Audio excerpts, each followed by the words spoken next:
નમસ્કાર, Gujarat prime time ખબરો સાથે હું છું હેતવી અને વાત કરીએ પહેલી ખબરની આજની તો જે રીતે વિગતો આવી રહી છે અંબાજીમાં બપોર બાદ કમોસમી વરસાદે ચોમાસા જેવી સ્થિતિ ઊભી કરી નાખી। ભર શિયાળે યાત્રાધામ અંબાજીના માર્ગો પર પાણી ભરાયા અને આ દ્રશ્યો થોડા સમય પહેલાના જ છે। અંબાજીના મુખ્ય હાઈવે પર આ રીતે પાણી ભરાયેલું છે, જેના કારણે વાહન ચાલકોને ભારે હાલાકીનો સામનો કરવો પડ્યો હતો। અનેક વાહનો પાણીમાં ઘૂસી જતા બંધ પણ પડી ગયા હતા। જ્યારે શહેરમાં આવી સ્થિતિ છે ત્યારે આસપાસના ગ્રામ્ય વિસ્તારોમાં ખેડૂતોના ખેતરોમાં ઊભા પાકમાં કેટલી નુકસાની થઈ હશે એની કલ્પના કરી શકાય છે। આકાશમાંથી હાલ આફત વરસી રહી છે અને જેના કારણે ખેડૂતોના મોઢે આવેલો કોળિયો છીનવાઈ ગયો છે। ખેડૂતોની સ્થિતિ દયનીય બની છે। 4 મહિનાની મહેનત અને ખર્ચાઓ કરીને તૈયાર કરેલા પાક પર માવઠાનું પાણી ક્રૂરતાપૂર્વક વહી રહ્યું છે।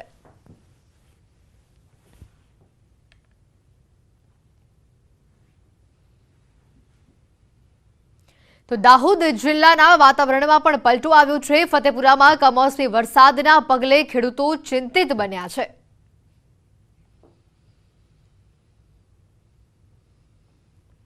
તો બીજી તરફ ખેડામાં સમી સાંજે કમોસમી વરસાદથી ખેડૂતોના જીવ તાળવે ચોંટી ગયા છે। પવનના જોરદાર સુસવાટા અને ગાજવીજ સાથે કમોસમી વરસાદ ત્રાટક્યો અને જેના કારણે રસ્તા પર પાણી ફરી વળ્યા।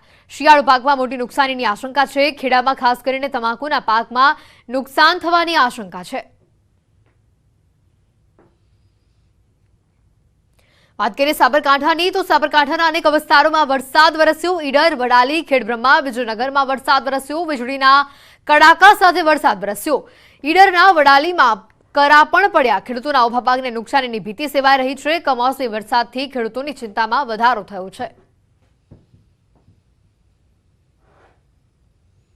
બનાસકાંઠાના કાંકરેજના શિહોરીમાં રાત્રે એક ઘર પર વીજળી ત્રાટકતા અફરાતફરી મચી ગઈ। સદનસીબે આ દુર્ઘટનામાં કોઈ જાનહાનિ નથી, પરંતુ ઘરવખરી બળીને રાખ થઈ ગઈ હતી।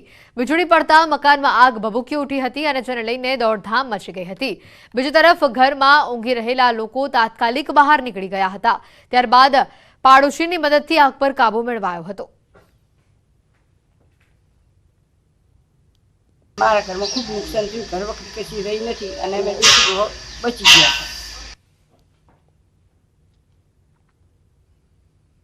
તો પોરબંદરના દરિયા કિનારે અચરજ પમાડે તેવી ઘટના એક બની છે। આખલો દરિયામાં પડતા આસપાસના લોકો દોડતા થઈ ગયા। આખલો દરિયામાં ડૂબી ન જાય તે માટે ફાયર બ્રિગેડના જવાનોએ રેસ્ક્યુ કર્યું। આખલાના ગળામાં દોરડાનો ગાળિયો બાંધી મહા મહેનતે તેને બહાર કાઢવામાં આવ્યો।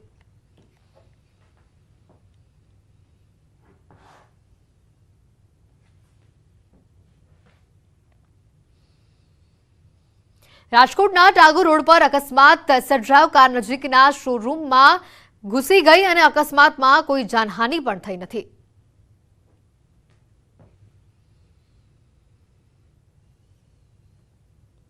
તો આ દ્રશ્યો કેટલાક સામે આવ્યા છે। કાર નજીકના એક કારના શોરૂમમાં જે રીતે કાર ઘૂસી અને આ રીતનો જે અકસ્માત અહીંયા સર્જાયો છે, જોઈ શકાય છે કે અકસ્માત ઘણો ગંભીર હતો, પરંતુ અહીંયા સદનસીબે આ ઘટનામાં કોઈને જાનહાનિ થઈ નથી।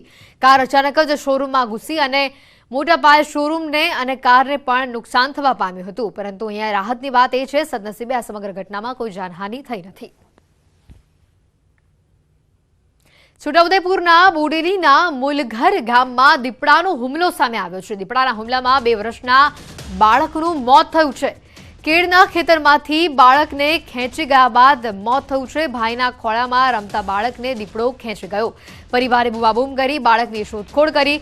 અંતે બાજુના શેરડીના ખેતરમાંથી બાળક મળી આવ્યું। લાકડીઓ સાથે અવાજ કરતા દીપડો નાસી છૂટ્યો। લોકોએ તપાસ કરતા બાળક મૃત હાલતમાં મળ્યું। ગ્રામ્ય વિસ્તારમાં દીપડાની દહેશતથી લોકોમાં ડરનો માહોલ છવાયો છે। ગામ લોકોએ દીપડાને પકડવા વન વિભાગને જાણ કરી છે।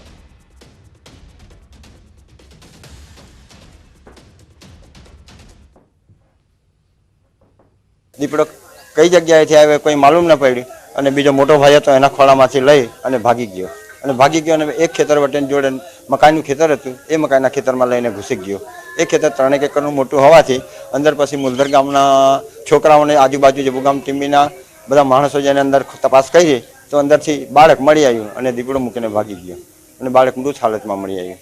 અહીંયા આગળ અમે જાણ પણ કરી છે અને આની આરએફઓને, અને આરએફઓ અહીંયા આગળ જ દીપડો ફરે છે એટલે આરએફઓ આની તકેદારી લે અને તાત્કાલિક એ દીપડાને બીજી કોઈ આના પછી ઘટના ના બને એ માટે તાત્કાલિક એને ઝડપી પાડે અને આગળની કાર્યવાહી કરે એવી અમારા બધા ગામ લોકોની ઈચ્છા છે.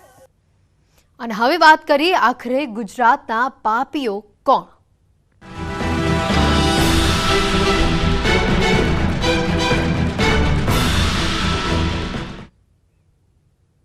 પેપર લીક કેસમાં એટીએસે ખુલાસા કર્યા છે. હૈદરાબાદના પ્રિન્ટિંગ પ્રેસમાંથી લીક થયું હતું આ પેપર અને માત્ર 30,000માં યુવાનોના ભવિષ્ય સાથે ખિલવાડ કરવામાં આવ્યો. 9.5 લાખ યુવાનોની મહેનત પર ભારે પડ્યા આ 30,000 રૂપિયા. હૈદરાબાદ પ્રિન્ટિંગ પ્રેસમાંથી 30,000માં લીક થયું પેપર. પ્રિન્ટિંગ પ્રેસના લેબર જીત નાયકે પેપરને લીક કર્યું. લેબરે માત્ર 30,000માં પેપર લીક કર્યું. પ્રદીપ નાયકને આ પેપર આપ્યું. જીત અને પ્રદીપ બંને ઓડિશાના છે અને એકબીજાના સંપર્કમાં હતા. પ્રદીપ પાસેથી પેપર કુખ્યાત મોરારી પાસવાન પાસે પહોંચ્યું. મોરારી અને ભાસ્કર ચૌધરી સંપર્કમાં હતા. મોરારી બિહારનો અને ભાસ્કર ઝારખંડનો રહેવાસી છે એવી ક્યાંક વિગતો આવી રહી છે. ભાસ્કર ચૌધરી સાથે જોડાયેલી છે ગુજરાતની પેપર ફોડ ટોળકી.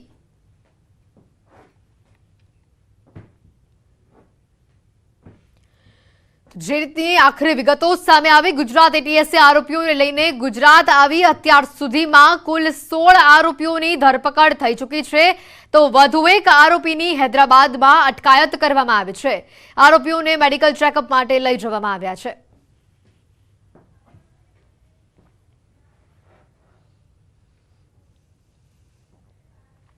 માત્ર 30,000માં યુવાનોનું નસીબ વેચાયું એ પ્રકારની આ ઘટના આવી છે સામે. 16 આરોપીઓની અત્યારે તો ધરપકડ કરી લેવામાં આવી છે. એક આરોપી હૈદરાબાદમાં અત્યારે હાલ તેની પણ જે રીતે વિગતો મળી રહી છે. ગુજરાત એટીએસે આરોપીને લઈને ગુજરાત આવી. 16 જેટલા આરોપીઓને પકડી લેવામાં આવ્યા છે. 16 જેટલા આરોપીઓની ધરપકડ કરી લેવામાં આવી છે. વધુ એક આરોપીની હૈદરાબાદ ખાતે અટકાયત કરવામાં આવી છે. આપણે જણાવી દઈએ જે આરોપીઓના નામ પણ સામે આવ્યા હતા, જે મુખ્ય સૂત્રધાર હતા એ લોકોના નામ પણ અમે આપને ગ્રાફિક્સના માધ્યમથી બતાવવાનો પ્રયત્ન કરી રહ્યા છે. ગુજરાત એટીએસે આરોપીઓને લઈને ગુજરાત આવી. 16 જેટલા આરોપીઓ છે જેઓની ધરપકડ કરવામાં આવી છે. વધુ એક જે આરોપી છે તેની હૈદરાબાદમાં અટકાયત કરવામાં આવી છે. આરોપીને લઈને ગુજરાત એટીએસ જે રીતે અહીંયા સફળતા હાથ લાગી, આરોપીની એક આરોપી જે છે તેની હૈદરાબાદ ખાતે અટકાયત કરવામાં આવે છે. તો પેપર લીક કેસમાં કેટલાક મોટા ખુલાસા પણ થયા છે. ગુજરાતના કુલ 5 આરોપીઓની સંડોવણી આમાં સામે આવી છે, જેમાં કેતન બારોટ, અનિકેત ભટ્ટની સંડોવણી સામે આવી છે. ભાસ્કર ચૌધરી, રાજ બારોટ સહિત અન્ય એકની પણ સંડોવણી સામે આવી છે.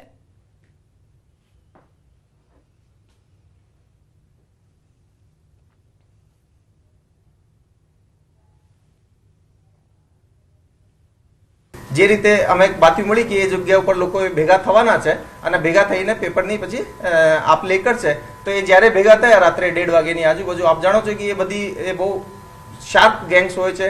એ બહુ પહેલાથી કરીને એ બધું જાહેર નથી કરતા. લાસ્ટ મુમેન્ટ ઉપર સ્ટુડન્ટ્સને જુદી જુદી રીતે ફક્ત આન્સર શીટ્સ બતાવીને એને યાદ કરાવીને એને રટાવીને અને પછી સીધો એક્ઝામ સેન્ટર ઉપર લઈ જવાની આની એમો હોય છે.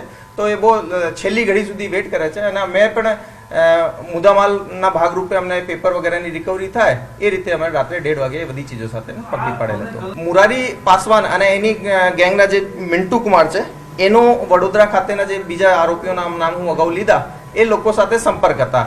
તો એક રીતે મુરારી અને મિન્ટુ મારફતે જે સપ્લાયર ગ્રુપ છે એ એક તરીકેથી જે રેસિપિયન્ટ એન્ડ છે આના સંપર્કમાં આવેલો. કેટલા પૈસા હતા, આગળ કેવી રીતે છાત્રોને આપવાના હતા, કેટલા પૈસા છાત્રોથી લેવાના હતા, એ બધું અમારી તપાસમાં બહુ જલ્દી નીકળીને આવશે. જ્યાં સુધી આપણે પેપર મળીએ એને જ્યાં સુધી એ વેરીફાઈ નહીં થાય. ગુજરાતમાં ઘણી બધી જગ્યા ઉપર બીજા લોકોએ પણ કંઈ ચીટિંગના પર્પઝથી કોઈથી પૈસા લીધા હોય, પરંતુ એ વેરીફાઈ થયા પછી જ કે ભાઈ એ ખરેખર સાચો પેપર છે, સાચી એ લોકોએ પેપર આઉટ કર્યો છે, એના પછી જ કંઈ નિર્ણય લેવી શકાય છે. તો આ જ રીતે અમે જેટલો શક્ય હતો એટલો ફાસ્ટ રીતે કામ કર્યો છે. પેપર લીક કેસમાં એટીએસની તપાસનો ધમધમાટ ચાલી રહ્યો છે. અત્યાર સુધીમાં કુલ 16 આરોપીઓની ધરપકડ થઈ છે. વધુ એક આરોપીની હૈદરાબાદમાં અટકાયત કરવામાં આવી છે. આરોપીઓને મેડિકલ ચેકઅપ પણ કરાવવામાં આવ્યું.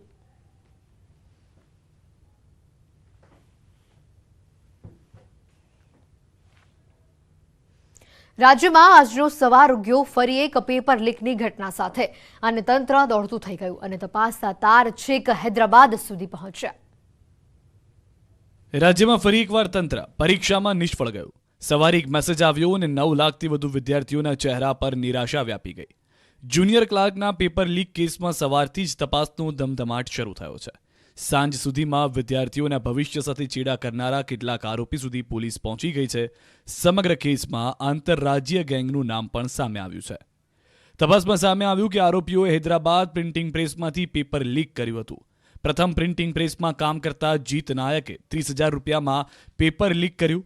જીતે પ્રદીપ નાયક નામના વ્યક્તિને પેપર આપ્યું હતું.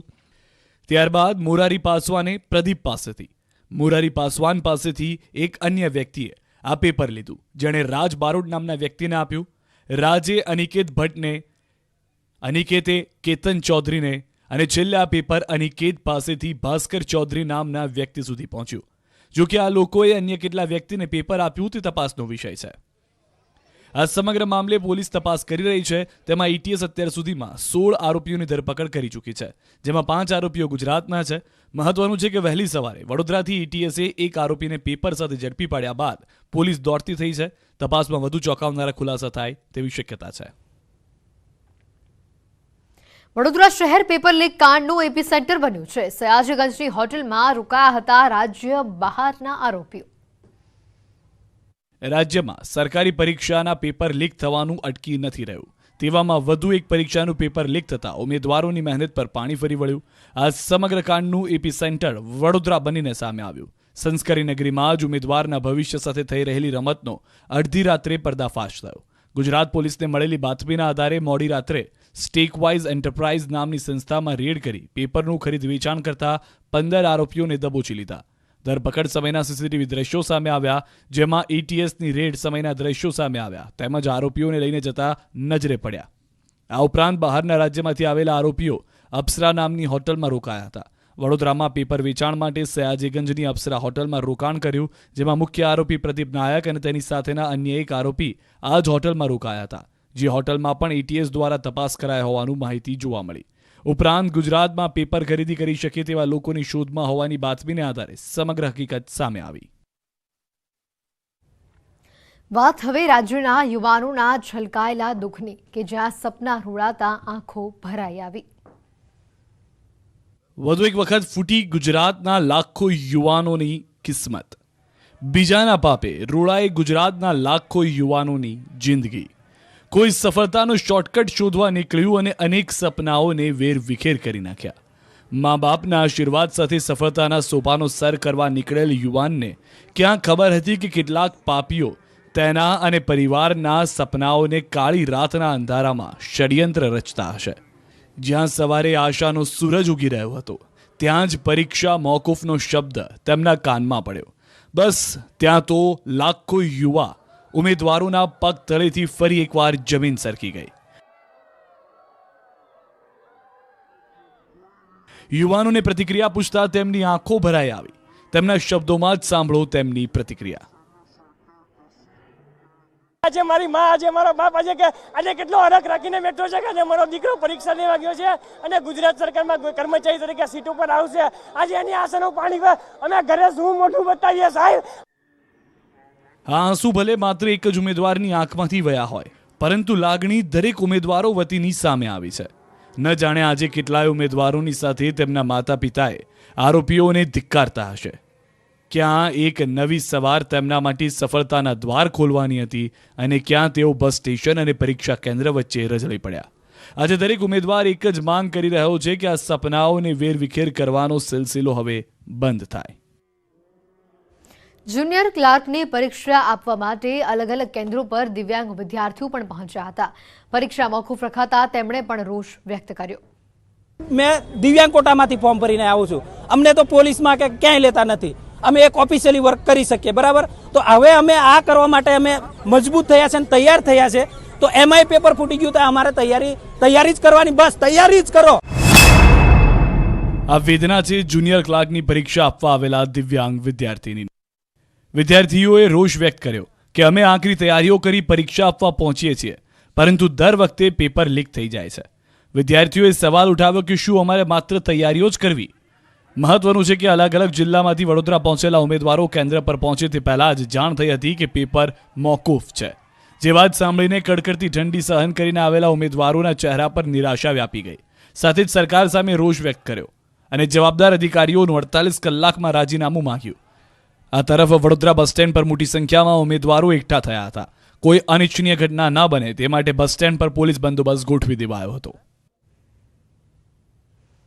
સુરતના માંડવી ખાતે 4 લોકોને વીજ કરંટ લાગવાની ઘટના સામે આવી છે. લગ્નની જાનમાં આવેલા ડીજેના ટેમ્પા પર ચડીને વીજ વાયર ઊંચો કરવા જતાં કરંટ લાગ્યો હતો અને જેમાં 14 વર્ષીય સગીરનું મોત નીપજ્યું છે. જ્યારે અન્ય 3 યુવાનને 108ની મદદથી માંડવીની સરકારી હોસ્પિટલમાં સારવાર અર્થે ખસેડવામાં આવ્યા. વિસ્તાર નજીક આવતા હાથથી વિસ્તાર પકડી ઊંચો કરવા જતાં દુર્ઘટના સર્જાઈ હતી. રાજ્ય સરકારના શ્રમ રોજગાર મંત્રી હોસ્પિટલની મુલાકાત લઈ તમામને રાજ્ય સરકાર તરફથી યોગ્ય સહાય આપવાની ખાતરી આપી હતી. આયુષ નામનો છોકરાનું અવસાન થયું હતું તાત્કાલિક, અને 3ને માંડવી હોસ્પિટલમાં દાખલ કરવામાં આવ્યા હતા. એમની મુલાકાતમાં જે હું આવ્યો હતો અને ખાસ કરીને એમને જે આયુષ નામના છોકરાનું જે ડેથ થયું છે એમને કઈ કઈ યોજનાઓમાંથી વીમાનો લાભ મળી શકે તે અંગેની મેં ચર્ચા કરી છે અને આગામી દિવસોમાં વધુમાં વધુ એને સહાય થાય તે દિશામાં અમે આગળની કાર્યવાહી કરીશું. બ્રોડ ડેથ થયેલા અને ઓન ડ્યુટી મેડિકલ ઓફિસરે બ્રોડ ડેથ ડિક્લેર કરેલા. બાકીના 2 જણા આકાશભાઈ અને વિનેશભાઈને સરકારી હોસ્પિટલ માંડવીમાં દાખલ કરેલા અને પંકજ અરવિંદ પાડવીને અહીંયા દાખલ કરીને સારું હતું એટલે રજા આપવામાં આવી. આકાશભાઈનો એક્સરે કરાવતા એમના ફ્રેક્ચર જણાતા તેઓને વધુ સારવાર અર્થે સિવિલ સુરત રિફર કરેલ છે. સુરતમાં અનેક વખત ડુપ્લિકેટ નોટ ઝડપાવાની ઘટના સામે આવે છે અને તેવામાં સુરતના અમરોલીમાં આવેલા શોપિંગ સેન્ટરના 3જા માળે આવેલી ઓફિસમાં ડુપ્લિકેટ નોટ હોવાની એટીએસ અને સુરત એસઓજીએ સંયુક્ત રેડ કરતા 2000 અને 500ના દરની 4,84,35,000ની ડુપ્લિકેટ નોટો ઝડપી હતી. સાથે જ પોલીસે 16 લાખ રૂપિયા અસલી રોકડા પકડી પાડ્યા. તપાસમાં 50 સોનાની અને 10 ચાંદીની લગડી પણ મળી આવી. કાર્યવાહીમાં પોલીસે કુલ 6 આરોપીનો દબોચી લીધા. આરોપીઓ લોકોને બોલાવીને નવી નોટ આપવાનું બહાનું કરી નોટના બંડલ પર અને નીચે ઓરિજિનલ નોટ મૂકી અંદર ડુપ્લિકેટ નોટ પધરાવી દેતા. ચારેક પાર્ટીઓ જોડે આવી વાતચીત એ લોકોને થયેલી, પરંતુ હજી સુધી એ લોકોને કોઈ ડીલ થયેલી નહીં. એટલે આ કોઈ પ્રવૃત્તિ કરવાની ફિરાકમાં હતા. એ દરમિયાન એટીએસની સતર્કતાથી અને એસઓજીની સંયુક્ત કાર્યવાહીથી અમે આ જે ઘટના છે એને અંજામ આપ્યો છે. સુરત પીસીબીને મોટી સફળતા મળી છે. 22 વર્ષથી નાસ્તા ફરતા આરોપીને સુરત પીસીબીએ ઝડપી પાડ્યો છે. બાતમીના આધારે ડિંડોલી વિસ્તારના ગોવર્ધનનગર ખાતેથી આરોપી ઝડપાયો હતો. તેની સઘન પૂછપરછ કરતા તેને પોતાનો ગુનો કબૂલ્યો હતો. આરોપી આદિકાંત પ્રધાન હત્યા કરી 22 વર્ષથી ફરાર હતો. 22 વર્ષ પહેલા સાયકલ ચલાવવા જેવી નજીવી બાબતે મારામારી કરી હતી અને ત્યારબાદ ભોગ બનનારનું મોત નીપજ્યું હતું. આરોપીનું નામ સામે આવતા જ તે ફરાર થયો હતો. પોલીસે હાલ આરોપીની ધરપકડ કરી જેલના હવાલે કર્યો છે. તેના ઘર પાસે રહેતા શંકર બહેરા તથા રંજન ગૌડ નામની વ્યક્તિઓ સાથે નવી સાયકલ ચલાવવા બાબતે આ લોકોની માથાકૂટ થઈ અને જે ઝઘડામાં શંકર બહેરાને ગળાના ભાગે તથા પેટના ભાગે ચપ્પુ મારી ગંભીર ઈજા કરેલ હતી. ડેડ બોડી નહેરમાં ફેંકીને આ લોકો અહીંથી ફરાર થઈ ગયા હતા. ખૂબ સારી મહેનત કરી અને એને પકડવામાં સફળતા મળી આવેલ છે. સુરત વરછા પોલીસે ફરાર દલાલીને ઝડપી પાડ્યો છે. મહાવીર ઉર્ફ મુસ અગ્રવાત છેલ્લા ઘણા સમયથી દલાલીનો ધંધો કરે છે. આરોપી 36 જેટલા વેપારીઓને વિશ્વાસમાં લઈને હીરા વેચી આપવાનું કહ્યું હતું. હીરા વેચવાની લાલચ આપી 7,86,81,000ના હીરા લઈ આરોપી ફરાર થઈ ગયો હતો. બાતમીના આધારે સુરેન્દ્રનગરથી આરોપીને ઝડપી પાડવામાં આવ્યો હતો. પૂછપરછ દરમિયાન આરોપીએ જણાવ્યું હતું કે તે દલાલી કરી કંટાળી ગયો હતો અને સેટલ થવાના બહાને ઉઠાંતરી કરી હતી. હાલ પોલીસે આરોપી પાસેથી તમામ મુદ્દામાલ કબજે કર્યો છે. આરોપી વિરુદ્ધ ગુનો દાખલ કરી કાયદેસરની કાર્યવાહી શરૂ કરી છે. જે વોન્ટેડ જેના માટે ઇનામ જાહેર કરવામાં આવ્યા હતા આમાંથી લિંબાયત ઉમરા સચિન જીઆઈડીસી પોલીસ સ્ટેશનના મર્ડર લૂંટ અને ધાડના 3 આરોપીઓ જે લગભગ 22 વર્ષથી નાસ્તા ફરતા હતા આ લોકોને પકડવામાં પીસીબી ટીમને સફળતા મળી છે. અને હવે નજર કરીશું ટોપ 3 ખબરો પર. પેપર લીક કેસમાં ગુજરાત એટીએસે કુલ 16 આરોપીની કરી ધરપકડ. આરોપીઓને મેડિકલ ચેકઅપ માટે લઈ જવાયા. હૈદરાબાદ પ્રિન્ટિંગ પ્રેસમાંથી 30,000માં લીક થયું પેપર. લેબર અજીત નાયકે પ્રદીપ નાયકને આપ્યું પેપર. પેપર લીક કેસના આરોપી કેતન બારોટના પિતાની પૂછપરછ. બાયડમાં આવેલી દુકાન પર પહોંચી પોલીસ.